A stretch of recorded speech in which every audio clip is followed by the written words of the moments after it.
Hey, what's up? My name is Justin Seeley. Welcome back to the YouTube channel. Today, we're going to be talking about how to work with a piece of photography gear, specifically the Canon M50 mirrorless camera.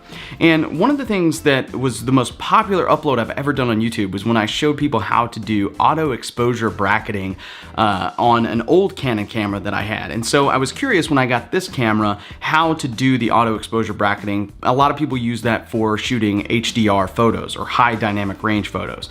And so the basic idea is that you take a series of 3 photographs, one that is underexposed, one that's properly exposed, and one that is overexposed.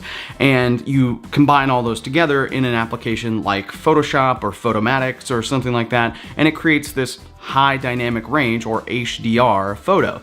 And so most high-end DSLR cameras allow you to do this auto exposure bracketing, meaning it takes all 3 photos for you at once. And so I was curious whether or not the Canon M50 does so, and it does.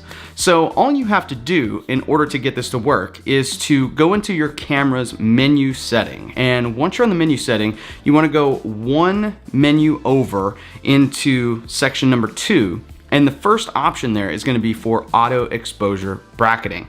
And once you click on that to go through, you will see all of the controls for auto exposure bracketing. And what you're going to do there is you're going to adjust the stops by using the ring that's around the shutter button on your camera. It's a little bit of a counterintuitive thing, and it's not really that obvious where to go. I played around with it a while to figure out how to adjust the settings of, how to do the stops, and it took me a while.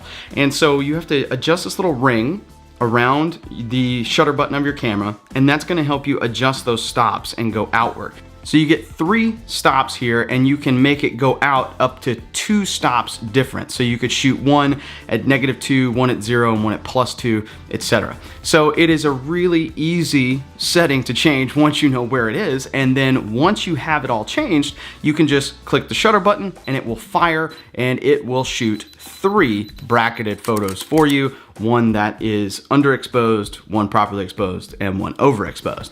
And then you can take those into your favorite application of choice, Photoshop or Lightroom or wherever it is that you might want to work, and you can combine those into one single HDR image. So there you go. That's how to create auto bracketed photos using your Canon M50 camera.